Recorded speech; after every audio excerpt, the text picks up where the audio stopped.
Bom dia a todas e todos da comunidade Paz e Bem. Estamos aqui nesta terça-feira, dia 26 de novembro de 2024, para dar continuidade a mais um programa Paisagens, agora de número 71, nesta terça, 26 de novembro de 2024.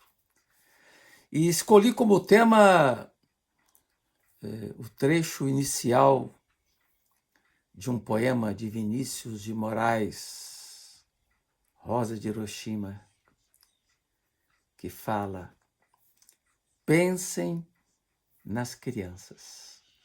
Esse poema foi musicado por Gerson Conrad e depois a canção foi gravada pelos Secos e Molhados em 1979.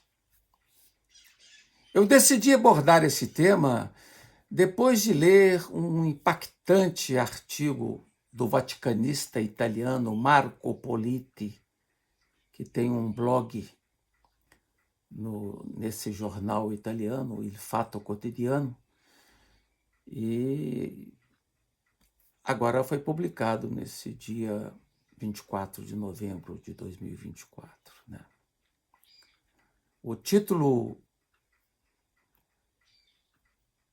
do artigo do Politi é: Papa Francisco soa o alarme para que Israel pare. Ou seja, para que Israel pare com os bombardeios. E esse artigo saiu publicado em razão de estar sendo aberto um museu chamado Museu das Vitórias, parece-me que em Roma, não sei se Roma ou se Milão, né?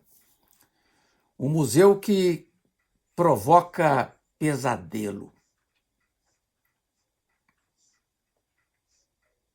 Temos, por exemplo, uma das imagens mais fortes de 4 homens sendo queimados vivos.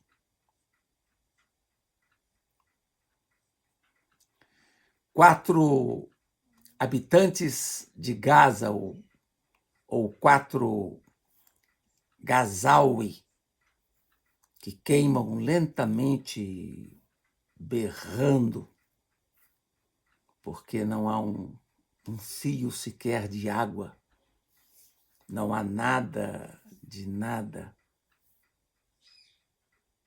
não há com que apagar o incêndio sobre a tenda de plástico ocasionado, o incêndio ocasionado por um bombardeio israelense. Neste museu, a sala de honra é dedicada aos 44 mil palestinenses de Gaza eliminados pacientemente pelo exército de Israel ao longo de um ano. Nas paredes encontramos fotos, diversas fotos, sendo que 2/3 delas de mulheres e crianças. Fotos bordadas de negro pelas vítimas sem nome ainda sepultadas sobre os escombros. 10 mil crianças mortas, uma cifra imponente, colocadas uma diante da outra, os caixões colocados uns diante dos outros, né? diz Marco Político, cortariam Milão, a cidade de Milão ao meio. E se fosse em Roma, partiria ali da Praça do Povo, passando pelo altar da pátria, indo até o Colosseu, superando as termas de Caracalla e indo ao longo da estrada até o bairro distante Eur. Então é uma quantidade impressionante, né? E as regras de comportamento que o exército de Israel fornece a seus militares são simples e claras, diz Marco Politi. E o que eu faço aqui, nesse primeiro momento, é uma tentativa de tradução imediata desse artigo do Politi. Então, essas regras do exército, quais são? As regras de comportamento que foram dadas pelo exército são simples e claras. Matar os que pertencem ao Hamas. Matar os que se assemelham a um pertencente ao Hamas. Matar quem é suspeito de pertencer ao Hamas. Matar quem poderia ser pertencente ao Hamas. Matar de qualquer forma. E depois ver. Duro, né? No Museu das Crianças, golpeadas no coração, no peito, essas imagens de crianças também estão ali neste museu, né? Inclusive com imagens fortes de crianças sem braços, aleijadas pelos bombardeios, né?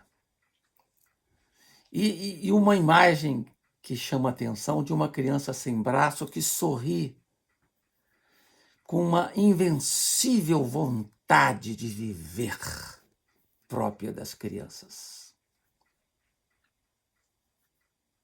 Então, esse museu conserva com extremo cuidado o elenco dos grandes e pequenos, homens e mulheres, que foram operados, né, sem anestesia, porque Israel impedia o fornecimento dos medicamentos, impedia o fornecimento de energia ou de combustíveis. E aquela demanda retórica do embaixador, retórica não, aquela pergunta do embaixador palestinense na ONU, uma pergunta assim irônica, né? Israel tem o direito de matar e nós o único direito de sermos mortos. Na sala de arquitetura do museu, temos esplêndidas fotografias de mesquitas, hospitais, escolas reduzidas em frangalhos.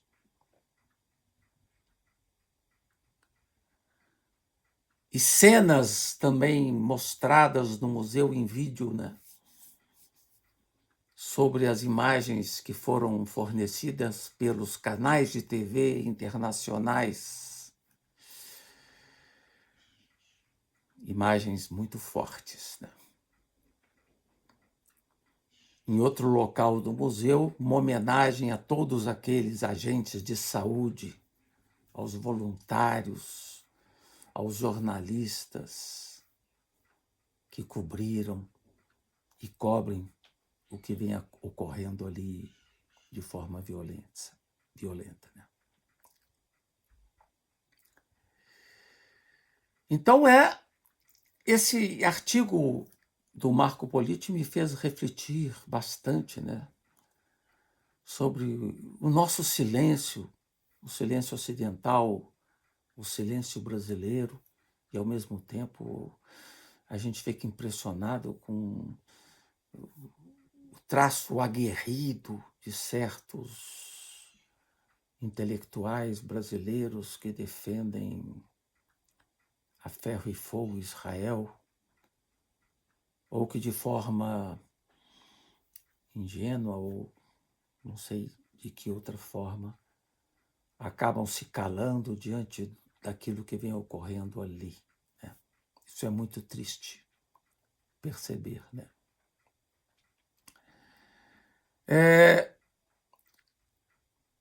Isso, então, um pouco sobre esse artigo do Marco Politi.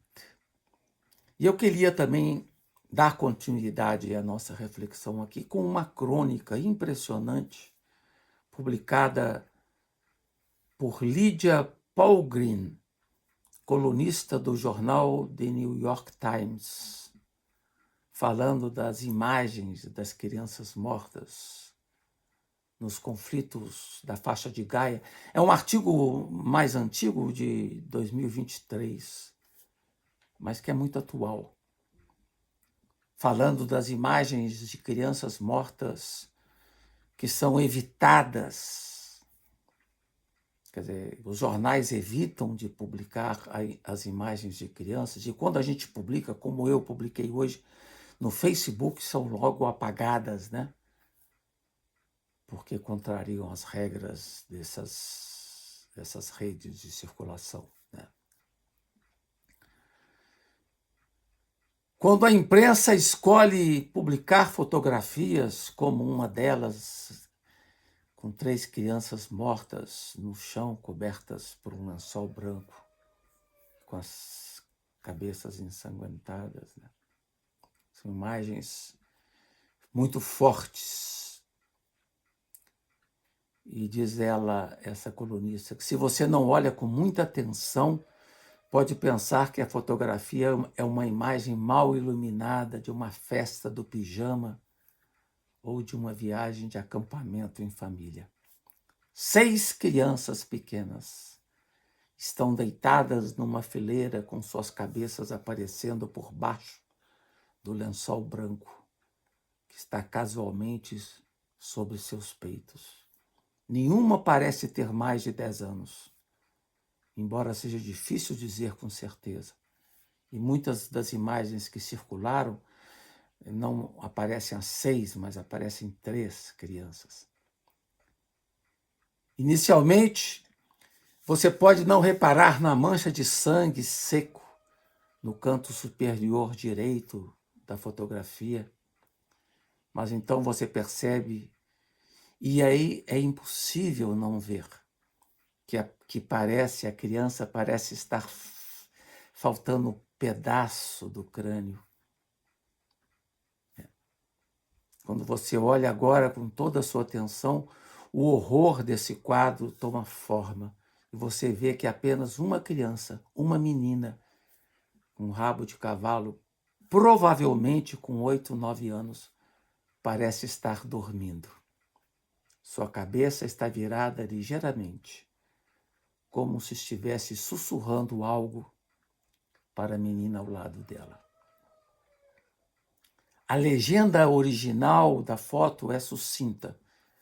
Os corpos de crianças mortas num ataque de Israel estão no chão do necrotério do Hospital Al-Aqsa, em Deir al-Balah, na faixa de Gaza Central, no dia 22 de outubro de 2023, enquanto as batalhas continuam entre Israel e o grupo palestino Hamas. A legenda é da agência France Press. A foto de Mahmoud Rams, um fotógrafo da equipe da agência no local. As crianças não são nomeadas. A fotografia não nos diz se essas crianças estão de alguma forma relacionadas entre si. Tudo o que sabemos é que elas são 6 das mais de 4.500 crianças que foram mortas em Gaza, que estão sendo mortas em Gaza, de acordo com o Ministério da Saúde local. Desde que Israel iniciou sua campanha militar, em resposta ao brutal ataque do Hamas no dia 7 de outubro. Um ataque que tem que ser condenado também radicalmente. Todo esse processo de violência tem que ser condenado. Naquele dia fatal, 7 de outubro, combatentes do Hamas mataram 1.200 pessoas, o que é muito trágico também. Muitas delas crianças. Acredita-se que centenas de reféns israelenses, incluindo crianças, estejam detidos em Gaza pelo grupo terrorista, suas famílias desesperadas por sua libertação. Eu acho justo que os descendentes de israelitas estejam hoje no mundo e aqui também no Brasil, gritando, questionando, reagindo contra o que aconteceu ali naquele mês de outubro. Mas o problema é que não falam sobre o lado palestino. É uma visão unilateral que para nós é motivo de muita tristeza, né? Essa fotografia das crianças, das 6 crianças, não foi publicada por uma organização de notícias por razões que eu já mencionei aqui, né? Porque é muito raro que empresas jornalísticas publiquem imagens explícitas de crianças mortas ou feridas. E com razão, porque não há nada tão devastador quanto a imagem de uma criança cuja vida foi ceifada pela violência sem sentido. As normas de longa data são não mostrar tais imagens, ou então mostrar com muita parcimônia, se é que as mostram. É claro que jornais e sites de notícias não precisam mais publicar uma imagem para que ela seja vista. As redes sociais nos bombardeiam com uma enxurrada de imagens brutais. E em uma longa carreira de reportagens, diz a jornalista que eu mencionei, que a levaram às zonas de guerra, ela fala que viu a sua cota de morte na vida real. E pôde testemunhar todas as facetas da experiência humana, incluindo a guerra e o sofrimento. E das coisas mais difíceis, diz a autora, mais difíceis do jornalismo, é testemunhar o horror e depois tentar com palavras escrever, transmitir essa dor ao mundo. Muitas pessoas podem querer desviar o olhar ou ver o mundo como preferem vê-lo. Mas o que devemos ver quando vemos a guerra, diz a colunista? O que a guerra exige que todos nós... O que a guerra exige que todos nós vejamos e entendamos? É algo raro, diz ela, uma imagem violenta fazer você parar e olhar. Mas são imagens que exigem ser vistas. Quando os jornais escolhem publicar certas imagens, elas podem ser mobilizadoras, por exemplo, como a mãe de Emmett Till insistiu que seu corpo brutalizado fosse fotografado para que o mundo fosse obrigado a testemunhar seu linchamento nos Estados Unidos. A fotografia de Kim Phuc Pham Thi, a criança gritando queimada por napalm, capturada na imagem indelével de Nick Ut, muitas vezes foi creditada para ajudar a mudar o sentimento geral contra a guerra do Vietnã, embora essa mudança já tivesse começado. Em 2015 também fomos tocados pela imagem impressionante do corpo sem vida do pequeno Aylan Kurdi, uma criança síria, fotografada numa praia turca. Ele havia se afogado junto com a mãe, ao tentar navegar da Turquia para a Europa. A imagem trouxe uma enxurrada de atenção e doações para as vítimas da guerra civil na Síria e, por um tempo, pode ter amolecido corações que desde então se endureceram novamente diante da situação dos refugiados em busca de segurança contra a guerra e contra a opressão. Então, eu quis, então, hoje, dedicar esse programa Paisagens para a nossa reflexão, na mesma linha de pessoas nobres como o Papa Francisco, que a cada dia tem batido nessa tecla contra a violência das guerras. Me despeço assim nesta manhã de terça. A todos vocês, agradeço aí a preciosa colaboração do Felipe Albani e nos vemos na próxima semana. Paz e bem.